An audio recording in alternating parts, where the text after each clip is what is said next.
CURA, PERSONALIS. Is that it? Yep. The role of addiction in mental health. So what does that mean? It's a Latin phrase, which means care for the whole person. And it's basically everything that Anthony just spoke about, actually. As I was reading my notes, I was like, you are doing my work for me. When it comes to homelessness, we have come to understand that any meaningful solution needs to involve just that, care for the entire person. So it's not simply a roof over somebody's head, it's not simply food for them to eat, but it's a comprehensive approach involving different kinds of treatment, not just one. So to get a better sense of this crucial issue, we've gathered a great panel of some amazing minds here that will discuss how mental health and addiction factor into the homelessness equation, and how a comprehensive approach that Anthony was just talking about to the unhoused is an essential foundation for progress. So, good morning, everybody. It's such an honor to be part of the symposium today. Thank you much for inviting me, and also the panelists saying yes to the invitation as well. It's really, really key. So we have a number of questions that we've discussed and information that we think is important for folks to hear and for us to hear as well. So we're going to start with Paula Del Pozo from Salvation Army. The question's related to connection between mental health, addiction, and homelessness, and foundational issues, as well as early intervention. So Paula, you want to take the floor? Yes, I do. Good morning, everyone. Well, my name is Paula Del Pozo, and I oversee the Bell Shelter Salvation Army site, which is really a small program with just up to 500 beds. So for everyone who has visited our site, it's really impressive. The capacity of the site is 500 beds, but we have contract just 353 beds. So when we talk about homelessness and the issue that we experience is also we need to explore more funding to get our beds funded, right, and provide the services.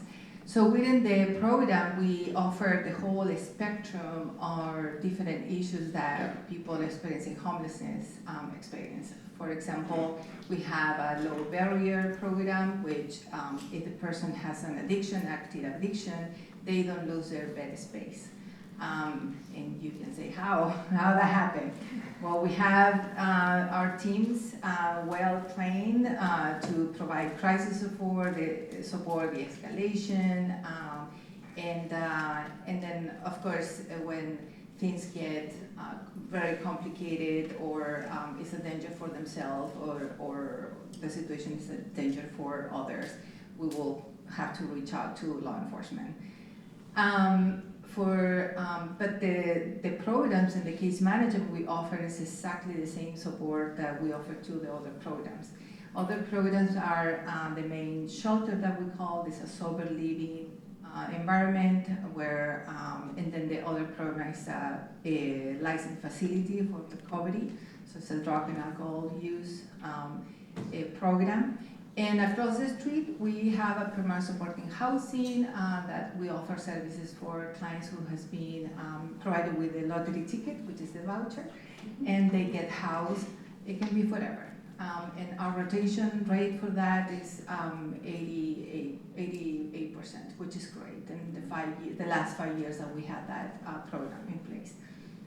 Now, when we were talking about providing services and addressing mental health and drug and substance abuse, it's providing services. When we say let's meet the clients where they are, it's really providing the services in our facility. So we have partnered with different programs, different services. We have twice every week a provider to address all those any needs, really, from the primary doctor to provided mental health support.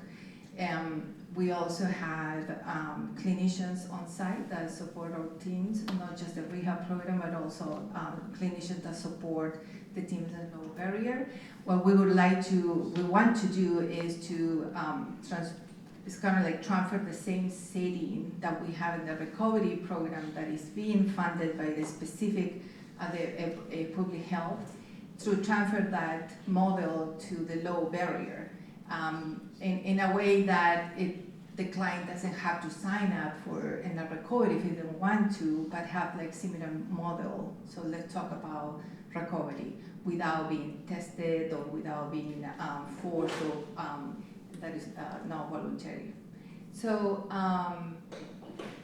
and to address, when we address in a way that is efficient and the clients are really getting the help, because they get to us in a stage that is very, some of them don't have an ID, for example, so there's like from the basic, right? So how Major Anthony was talking about, like from the basics, the food, meals, clothing, etc. We have, for example, a great partnership with Ross, thanks to the LA board members, and we have even recreated a store, and we have a beautiful experience, clients shopping there, and they were saying it's the first time I shop for myself, and I don't have to go to like a donation box, right?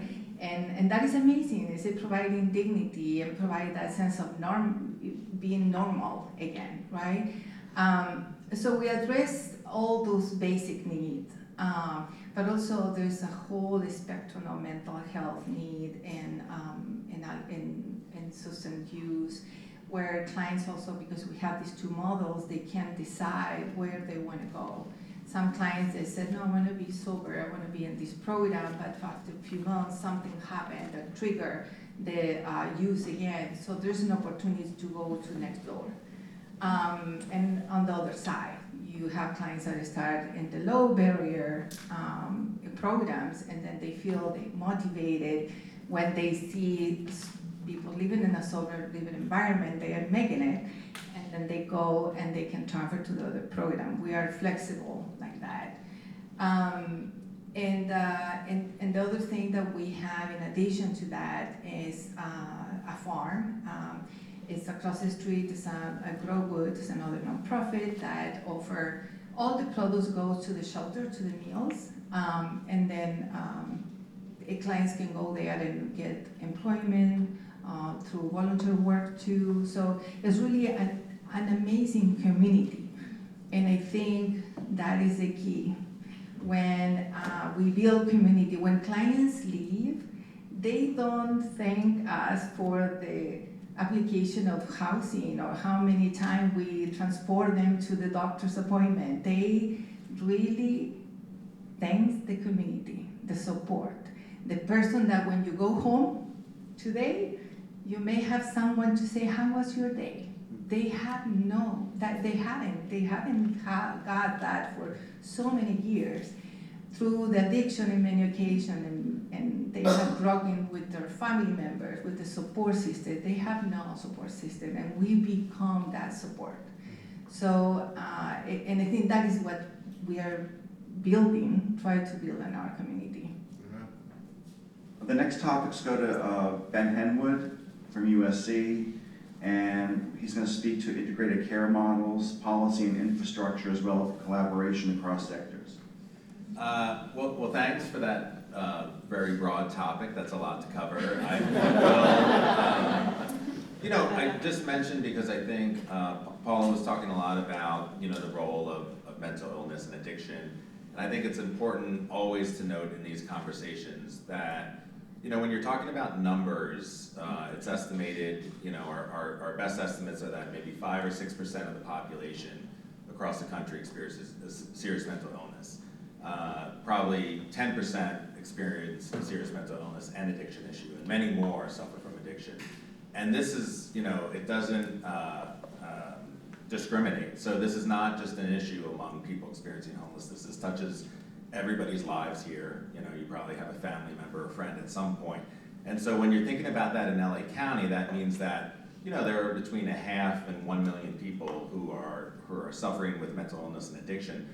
A very small fraction of those people experience homelessness. Okay, so if out of the 75,000 people, the Department of Mental Health did analysis, maybe 5,000 or 6,000 of those individuals have a serious mental illness. That those are disproportionately high rates, but I just want to say, we need good care models across the board, especially in homelessness services, which I think is what we're hearing about today. But this is an issue that doesn't discriminate, so just to point that out. I think in terms of the question of sort of the systems issues that we're seeing, I think one thing I just want to highlight is that the strength of our system here in LA County can also be seen as a weakness, meaning we've really gone all in on our resources going to models that we know effectively ends homelessness, namely permanent supportive housing. Most of the dollars are going into that as an intervention to address homelessness. But the truth is that will touch a much more limited number of people experiencing homelessness. Again, we're talking about a smaller portion of the population. So we're doing quite well at addressing those individuals, but there are many more who are living in cars and makeshift shelters and vehicles that don't necessarily have all these same issues, and there aren't the services for that. But where we do stand out is really targeting the most vulnerable people out there who do have mental illness, who do have addiction, and actually they are rated in terms of their vulnerability and prioritized for housing based on that. And so on the one hand, many of these programs have very good housing retention rates, which is great. That's what the research says. It is effective, but there are still many more people that we're seeing on the streets. And so visibly that sort of progress that we make on the one hand doesn't necessarily translate to people seeing all the results on the ground. I think the other thing to just point out about that is, despite identifying people as being very frail, compromised medically, mentally, the support services offered, if you look at these contracts, we're talking about case management or mental health support, but we're not necessarily funding programs to provide robust service models. I mean, programs are figuring out how to do that because they have to, but county departments, and through no fault of the people working there, everyone's trying really hard, but aren't necessarily providing a single source of payment for community-based organizations to figure out those best models. So I think that they're just system level issues that are making it very challenging to do the work on the ground for a group that we're targeting that has very complex problems. People are working really hard, and it's very challenging, and we have workforce issues. So there are lots of levels we can talk about that, but I do just want to say, in some ways this really goes all the way back 80 years ago to when we deinstitutionalized, right? And we're finally, this is a grand experiment that LA County is doing. It's investing more money than any other place to build buildings to house the most vulnerable people in those buildings, and then try to provide them the appropriate forms of care. So, and we're trying to do that by applying a clinic-based model. We're not thinking of these buildings as sort of ecosystems that need support, that you need to think about safety, that you need to think about everything that happens in a place-based setting. We're still sort of allocating slots and clients and caseloads, but we have buildings with tenants and property managers and a life of their own. And I think that's very challenging to move from a system that really looks at clients to where we need to be, which is looking at buildings and ecosystems and communities. So I think that's one of the biggest challenges, just from my perspective. Thank you. Next questions or topics go to the group, so people can weigh in as they see fit. So we're looking at community-based solutions. Question is, are there any innovative community-based programs that have shown promise in addressing the mental health and addiction needs of the homeless? What makes these programs effective? I think how also we evaluate effectiveness, right? So we talk about retention, we talk about shelter programs that the client stayed and they get housed, but many of them, they don't. They leave the street and they go back to homelessness. We can see when there is a clear next step structure and system, and they are successful. For example, I could say veterans, or we have different contracts in our shelter. We work with the Department of Mental Health.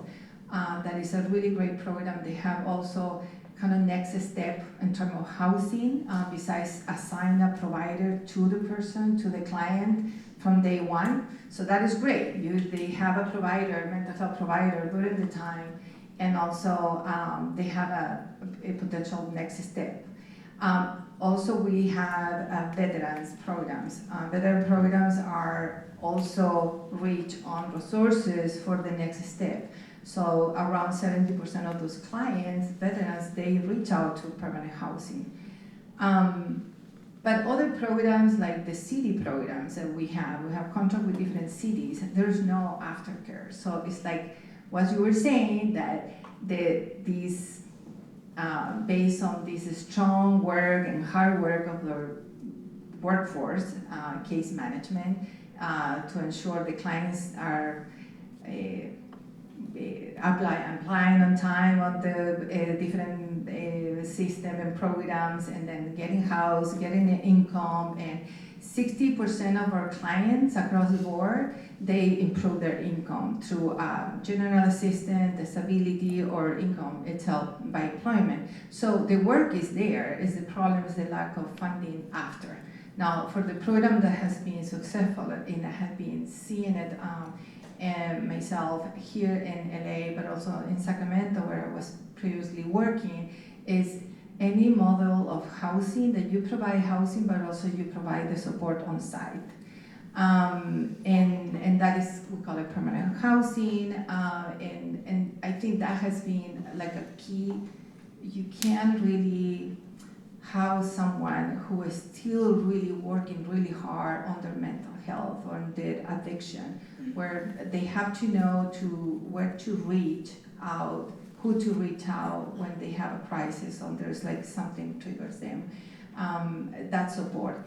In addition to that, I know our programs has been working on helping clients to reconnect with their family members in the past, and that they have, some break some bridges there, but so reconnect their support system too as well. So I think that is a combination, providing housing as well, providing that strong support to people who knows where to do the work. I'll just jump in and add a little bit to that. First, hi, I'm Elon with Dee Hirsch. There are 3 models that just specifically I can think of that I think we'd benefit from increasing utilization within this county. They're not new models as well in some ways. One is there's a model called the Soteria House model. If anyone's familiar with it, it's a residential treatment model, Soteria House, that started out in San Francisco in the Bay Area quite a long time ago actually. And the innovation of the program was that it was a home that was used as a treatment facility, where people lived in bedrooms, lived in a communal setting, lived in a house environment with a counselor or a therapist who lived there as well. There was no forced medication whatsoever. You didn't have to take meds to be there. You didn't have to be sober to be there, but you had the dignity of being able to be yourself in that environment and learn all of the skills that you may need to be able to then move into another location, another facility after that. Across the United States, a lot of places adopted versions of that model. In LA County, we call that crisis residential treatment, or CRTP, if you're familiar with CRTPs in LA County. That's part of what that model originally was designed based off of. We are grossly inadequately funded and grossly inadequately enough beds in LA County for that level of care as compared to many other counties. For example, San Diego, just not that far down the road from us, has the most beds per capita in that system of care as any place in the United States. And we are considered to have the second least amount of beds per capita in the United States related to that population. There's over 11 million people living in LA County, I think it's something like that, which makes us bigger than 41 of the 50 United States, and Iowa has more beds than we do. Not throwing any shade on Iowa in any way, I'm just saying that they have more beds than LA County does in that model. It's a wonderful model that's available. 2 other things I can think of, which are community-based models as well. There's the Village in Long Beach, which is a phenomenal program. It takes the holistic version of a person into consideration, which is very much based off of a model that LA County went to go visit in Italy. People from LA County went out to Italy, they went to Trieste, Italy, visited a program, saw what a model looked like over there to create community infrastructure so people can live embedded within communities and get help and get care.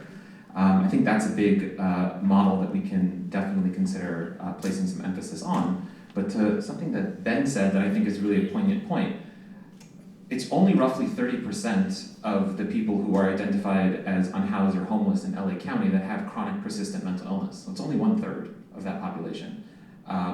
The solutions for that population is not the same as any of the other 2/3.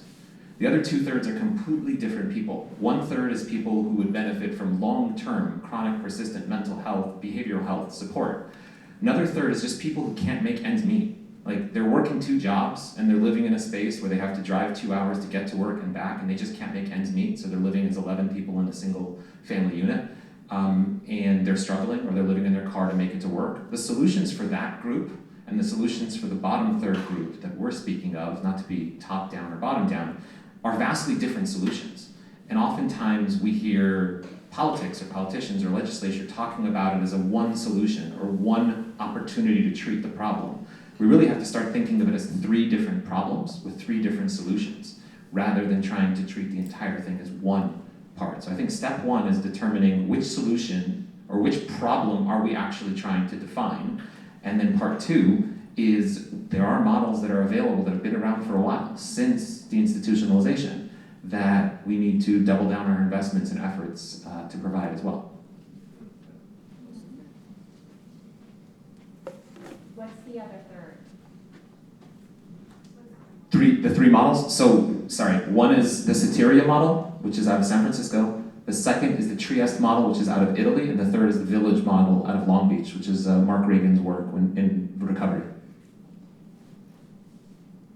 Thank you. Any Are other there comment? any innovative programs, back to the question, any really truly innovative programs that serving any one of those 3 populations that you would make note of, particularly effective? I'm not gonna tap myself on the shoulder by saying that, but we operate crisis residential treatment within D.D. Hirsch. We have a program in Inglewood. It's a 14-bed program.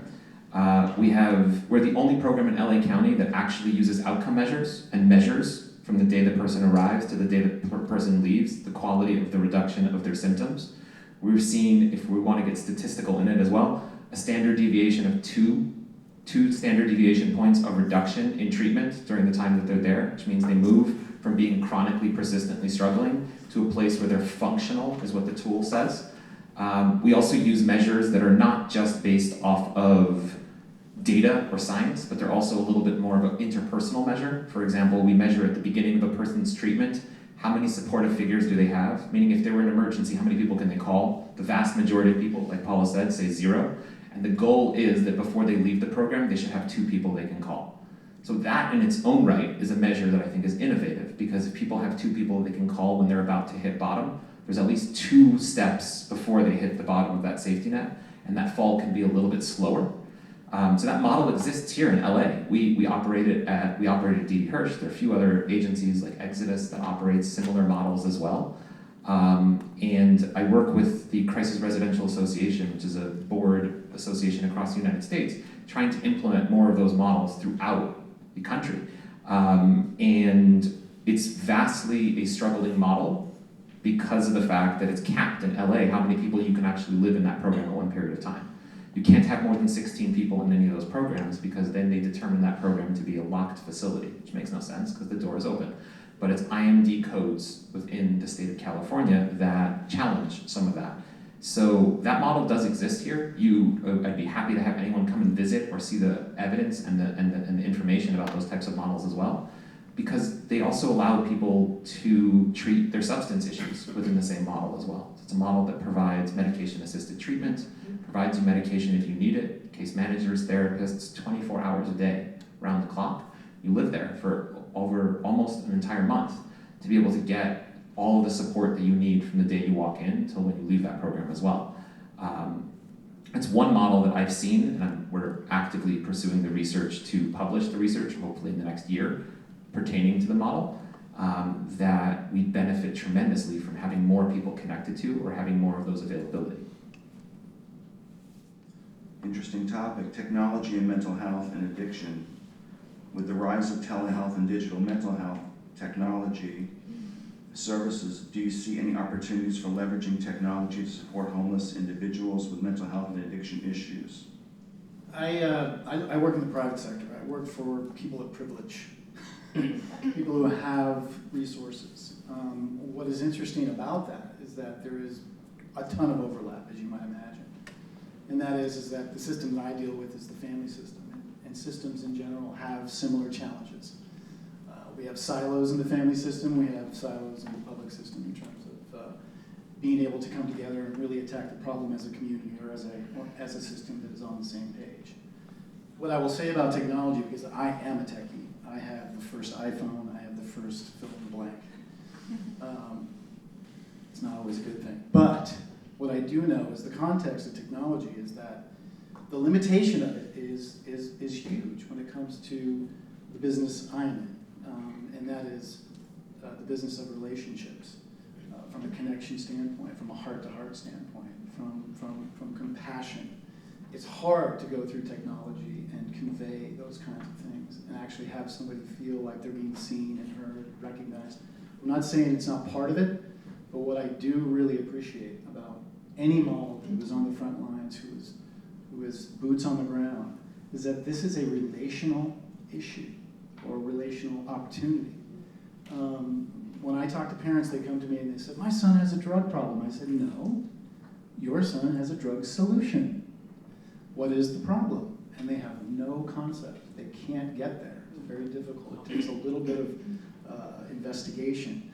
And I think from the top down, from the macro narrative, we are off topic when it comes to solving these solutions, and I think the solution is in the roots. And so when I work with a family, we are going into the roots, and they're very resistant because the roots are not always that pretty. They're a little complicated. There's a lot of nuance. We do want to solve problems. You know, we are hardwired to solve problems, but how we're hardwired from sort of the beginning of humanity is that we're more hardwired to solve problems like fix a leaky faucet. There's not a lot of nuance. There's a little bit. If there are any plumbers in the room, you'd probably argue with me. But my point is that we get to account for nuance, and nuance is humanity. Nuance is, although our experiences are similar, there are differences. There are cultural differences, there are socioeconomic, there's a lot of differences. But at the core of it all, and I heard this in the original speakers, the first panel, was that what we're really dealing with here from a relational standpoint is people who do not have their needs met for one reason or the other. And they're not always physical needs. At the foundation of it, which is more of my specialty, is the stigma. And the stigma is blame, shame, and judgment. And there isn't one person that you would be able to talk to if they were willing to answer you that hasn't experienced that on some level as a person experiencing homelessness, substance use disorders, mental health challenges, emotional health challenges. And to me, that is foundational, because to reach somebody is to make them feel as if they're safe, that the room they're in or the person they're with is compassionate, that they're not being sold anything, that they're actually being met where they are, which is a common statement I've heard. But what does that mean? What is the essence of being met where you are? Well, in my own personal experience, with mental health, with trauma surviving, and all of those things, in my family system, nobody wanted to talk about that.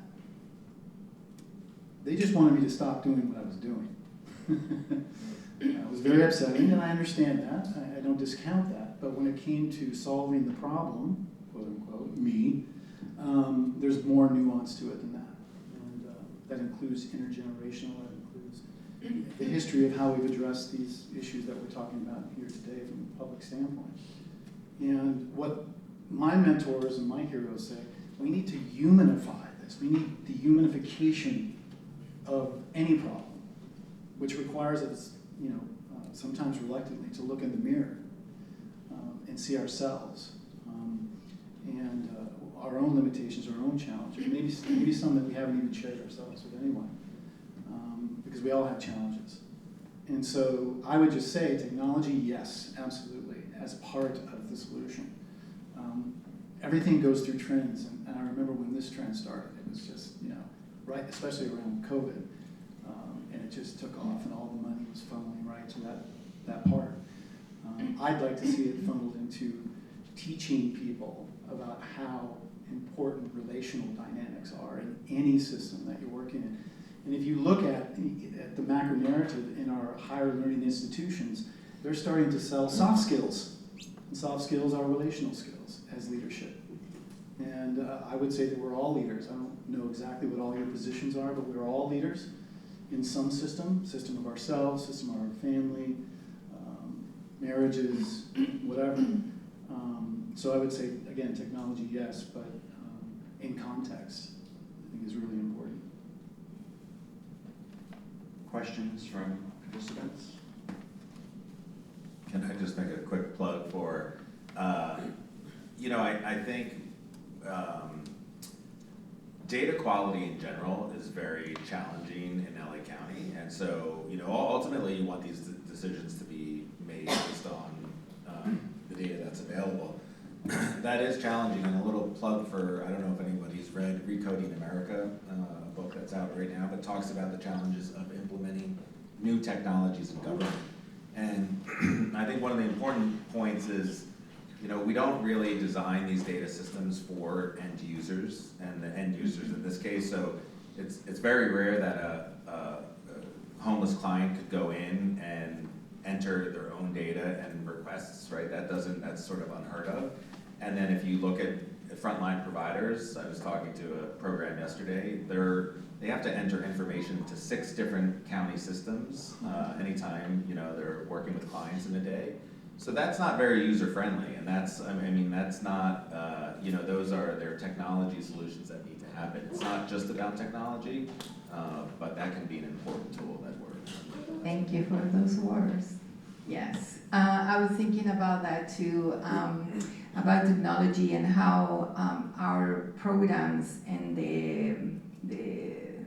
one of the main issues that we have to, case manager, they have to book a day for data entry. And we have done a really amazing work with our new leadership and our programs to streamline the programs, because we are funded by all different funders and sources. So all of them, they're very creative, all of them, but independently. So they all have their own type of reporting, and they don't talk to each other many times. So it always is a challenge in that type of data entry, and also keep the hard copies of the files. So it's for 7 years. So it's a challenge. We are in that time. It's crazy. It is true. And then you think about that storage area that you don't have bed space, right? But no, you have to keep the files. So that paper that they print our files for clients that stay for a year is like this thick, and it's totally mandatory. There's no way around. So when we talk about technology for the programs and instead to focus on really providing the services being created, then we have a burnout staff member trying to enter all the data together until they reach next week, right? All the effort and I'm sure there's a ton of effort that we are not documenting properly, because it's so hard to keep up with the data. Thank you so much. Can I just jump in real quickly? I think, I don't know if anybody's heard of AI before. Yeah. Artificial intelligence, true. This is going to make an impact on certain things. It has limitations, obviously, but I think in terms of being able to organize data, health records are a nightmare, all this stuff, and there are people diligently working on these things from a technological standpoint that I think will make a very big difference, and I hope that the impact is, again, going to the area where it frees people up to focus on the relationship with the core. The core, yeah, the core of the services, delivering services, forming those relationships, building community. That is my hope. I remain cautiously optimistic, but we can't stop it. It is happening right now. There are people working diligently to gain your attention, especially around health records. Again, I think that's a good thing. We'll see what happens, but if they can address some issues where we can focus on what we really want to focus on, and put more in that bucket, then I'm all for it. Thank you. We need to move on to the next question, and this goes to the audience. Just a disclaimer, our panel today and moderator, we're not from a BIPOC community or an otherness community. So I'd like people in the room either to ask the question or just share their professional experience with diversity and working with addiction, mental health, and homelessness population. I think I can just say I'm currently in a master's program to get my master's in licensed clinical mental health. And one of the first things that really threw me was that for a person to use their insurance to go to counseling, they have to be diagnosed on day one. So a ton of mental health professionals choose not to accept insurance at all so that they don't have to do that. Because there's some, not a full agreement on if that's totally ethical or not. So then my first thought goes, what do the people in our communities that will only be able to access mental health if they use insurance? And what does that look like, and how do we resolve that? And then the statistics overall look really skewed, because then if you are lower income, often people in BIPOC communities would fit into one of those categories, and then it looks like their degree of mental health is significantly higher, but because they have to use insurance. And so what do we do about that as far as the rules for what counselors and psychotherapists have to diagnose, take insurance, not take insurance? Because I think if we were able to mitigate that, a ton more people would have access to mental health care. And what does that look like? Is it even feasible? Any other questions or feedback or expertise? Something you'd like to share with the group? Yes. I had it's tied to this, but also the prior topic around technology. I think, Ben, you talked about data and how that's so critical, and like data silos are the biggest blocker with all these different systems, as you talked about, Paula. But I think that would be so critical in proactively preventing future homeless populations by using data and AI and machine learning to identify trends and behaviors that might predict who has a lot higher likelihood of becoming homeless because of said circumstances, whether they were in foster care or had a family mental health history. And so using technology in that way to proactively address that and identify, oh, that person has a higher likelihood, how do we intervene now so that we prevent the homelessness crisis from further growing? Yeah, I think there was a conversation yesterday with the panelists. We were talking about childhood and how, the preventive measure, right? We have, I don't know if you are familiar with ACEs, with adverse childhood experiences. I'm not going to go to the detail, but it looks like people who experience like health illness, when you go to the ACEs, which is 10 different questions, they have a high level of traumatic experiences, which is feeling abandoned or experience abuse and divorce, etc. So I think what you are saying, like if we could in the childhood level, where we can start at the school level to implement those type of measurement and capture that and then provide the person with the child with the right support. I think it's not one solution, right? But it's this type of initiative that it can be a life changing. I remember talking to our domestic violence survivors, talking about a simple, like sometimes when you work in this field, you get these tools and you kind of don't give that enough credit to say, oh, it's so obvious, right? Like when you study, you have a wheel of abuse. So what is the financial abuse? What is emotional abuse, and etc. But so many times I was working with a client one-on-one, showing the wheel, and I feel like it's just, they know that, like they experience, they're survivors. It was because they didn't feel, they felt that we're crazy, that they were just, it wasn't real what was happening, it was normal. But when they saw the definition, the aha moment was so huge, so empowering as well, in thinking, feeling that, okay, I wasn't crazy, this is really real, and this is abused. It has a name, and I belong to this group, and I'm gonna get the support. So I think all the education that we can provide, that when things are not okay, and then do all the preventing and get the data, this is really valuable. I'll jump in and just add something to the question about the diversity component as well. I've been working in chronic persistent mental illness work in Los Angeles County for almost 14 years, and so far up until today, I still don't know of any residential facility that is monolingual Spanish speaking. I don't know if anyone else does. I don't know any facility that's 24/7 staff living there and all speaking Spanish monolingually to provide clients who are Spanish speaking care. There you go. There's one. I just found one. First one. There's only one. Just saying. Only 14 years and I didn't know. Nada, de nada. One, there's one that exists. We're spending so much effort and energy on diversity and equity and inclusion. I'm wondering if one of the innovations could be that we start paying people to learn new languages. Like, why not pay people to learn languages of threshold in a certain area, or give stipends?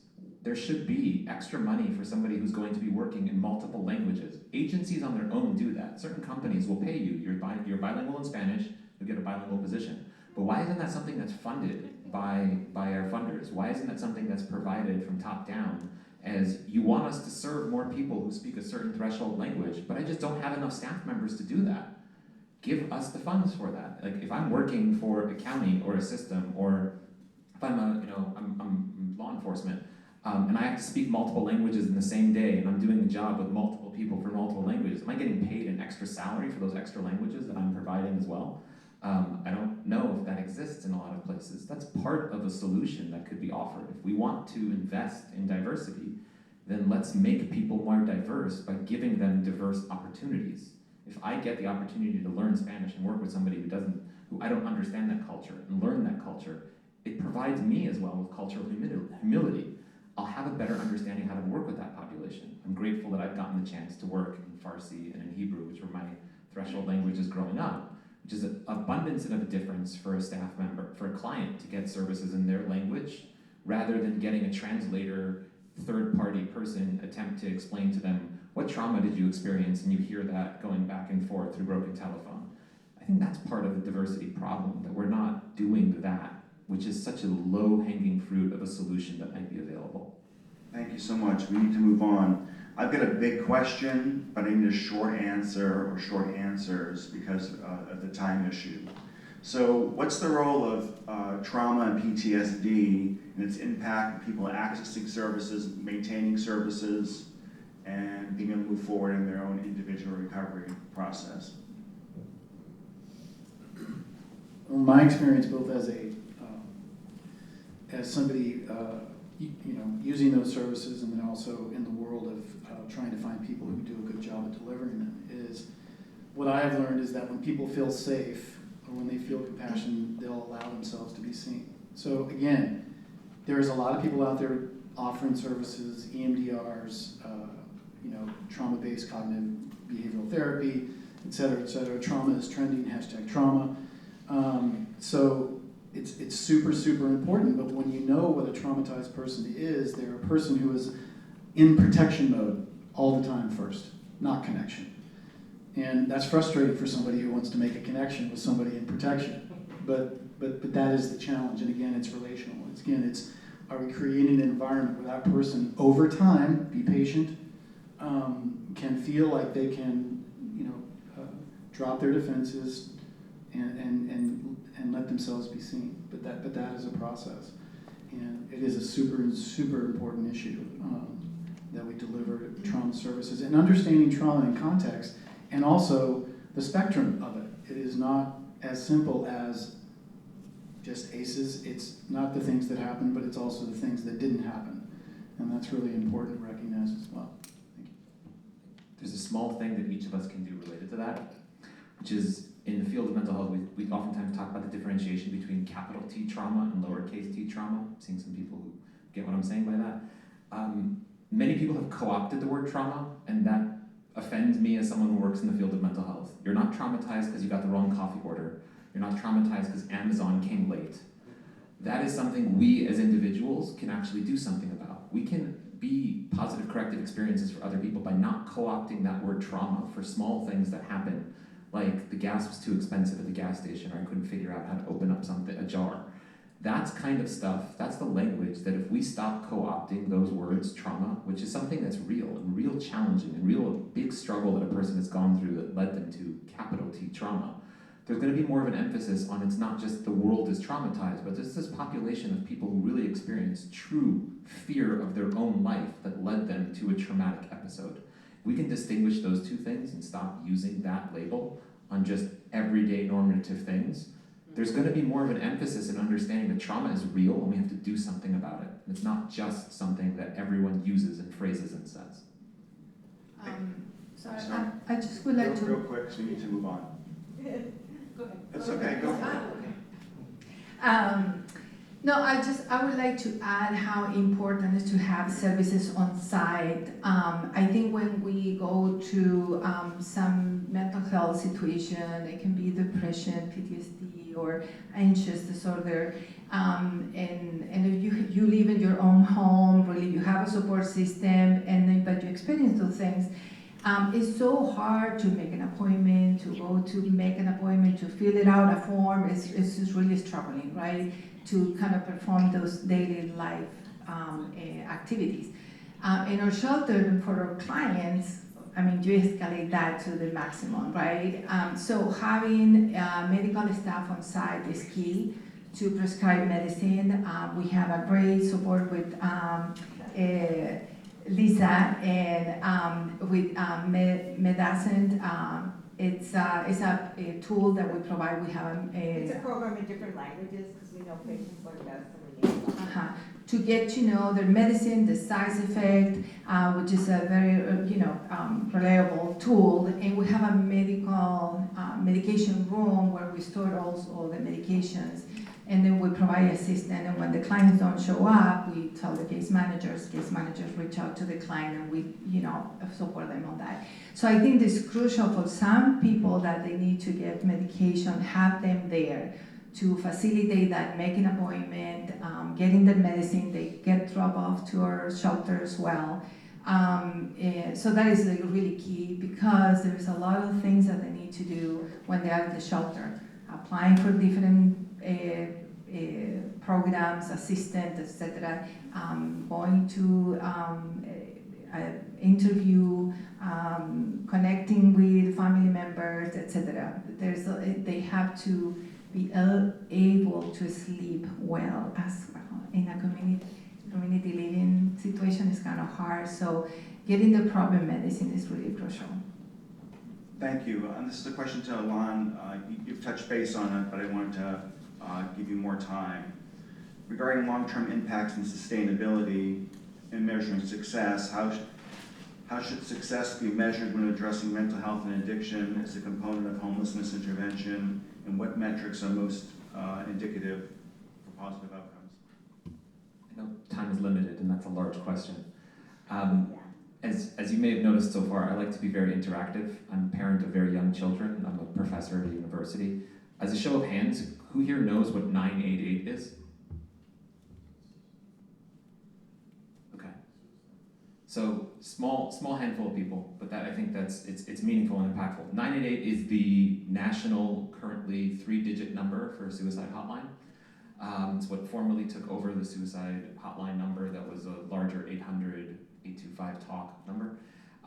When 988 came out and was signed federally, this massive piece of legislation, massive innovative program that was providing long-term plans when it comes to the field of mental health and recovery and substance use.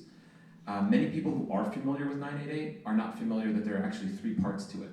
There's the part that we know of, which is just a telephone number, which is a place to call. But there's actually 3 components. It's supposed to be a place to call, a person to respond, and a place to go. So the entire system, it has a solution in place, which is a place to call. You have a place that you call and you tell them what's going on and what crisis you're in. A person to respond doesn't mean they're on the phone. It means somebody comes out to you. Los Angeles County now has mobile response units. People are coming out to meeting people in person when they're experiencing a crisis. And there's a 3rd component, which is supposed to be a place to go. Now, what's wonderful about 988 is that it's launched and it's taken over throughout the United States. No matter where you are, your phone gets geotagged and located to a 988 facility, and your phone will ring, and somebody will pick up your 988 call. The wait time is getting better and better. It really depends on where you're at. In LA County, the wait time is very short if you call 988 to get a person to respond. And they put a lot of emphasis, technology, infrastructure, everything they could into this front end of a place to call. What's wonderful is many people are calling. The challenge is there aren't enough people to send to them, and there aren't places to put them. So we put all of the effort into the first component of this continuum. And I did a lecture on this to the National Council of Wellbeing, which I called the forgotten leg of 988, which is residential, a place to put them. You can't have a stool with 3 legs stand if one of them is missing, and that's what's happening in the system right now. People are calling, they're trying to get help, there isn't enough help available, so they stop calling and they don't call again. Because they not only feel like they put themselves out there to get help, but now the system does not have enough opportunity for them to even get support. I think in terms of long-term solutions, that's part of it. There's legislation that exists. It's part of codified code within many, many places in the United States, especially in California. We put a lot of effort into this model. But we have not finished it. We started the first part and we gave each other a grand, pat in the back that we did great, and it's 2 years into that component. But have we increased the amount of mobile response units? Have we increased the amount of residential beds that are available, or beds that are just available for anyone to live and get supported? So I think long term there's a solution there because it exists, the information exists, and there are places that are doing a really good job with this. In Arizona, there's a wonderful model that works directly with law enforcement, where law enforcement are involved in being able to help support with another therapist, picking a client up and bringing them to a residential facility. They never see a jail cell. They never see a hospital. They go directly into a residential treatment facility. Law enforcement can place them directly into that facility. These are kinds of programs that exist. It is part of the 988 legislation code. It's there. It's written there. You can just Google 988 and it'll be all written there. But why it's not in LA County is for someone who has much of a stronger political mind than I do, and someone who is more comfortable being in political spaces than I am. In terms of the metrics as well that were mentioned, I know we touched on this a little bit, but I think the metrics were originally designed, or the outcomes were originally designed from a medical model, and we tried to change them a little bit towards more of a clinical model. But we're still not at a place where the model is actually a little bit more of a whole person care model. We're looking at data, and we're looking at salient data points from an entire person. We look at an individual and we say, this person does not have permanent supportive housing, they're unhoused. But do we actually look at where they were in the housing continuum and have we moved them one rung up the ladder? In some of our programs at D.D. Hirsch, we have a picture on the wall that the client drew that has a ladder of different types of housing. It's like street, friend's car, shelter, shelter plus care, residential facility, my own place to live. The problem is oftentimes people try to jump from the bottom to the top or vice versa, and they end up not being successful. If our data and our measurements show that we're actually making progress by getting one person from one step of this rung to the next step of this rung, that's meaningful. Because if we look at it as an entire problem and we say, well, it's the same amount of people unhoused as it was last year, but in reality, there are more people who are becoming unhoused that are adding to that, and there are people who've moved out of the system or to a different level of care that need to be looked at. And finally, if we are continuously using outcome data that is looking at individuals, that is trying to label them or provide them with a diagnosis or say that here's the problem with what you're going through, here's the name of the diagnosis, here's the name of your impairment, people are going to be a little bit more adverse to actually looking at that and getting help. But if the tools that they're asked to complete and fill out or more of a strength-based approach, or looking at what are the phenomenal things about who you are as an individual that I can help shine that will then actually get you to the next step of what you're looking for. That kind of data information or that kind of strength-based approach when it comes to metrics, I think would really help change the system as well. Thank you so much. In the interest of time, are there any questions for our panelists? Brief questions or brief answers? Wonderful. Thanks so much for letting us be a part of the day.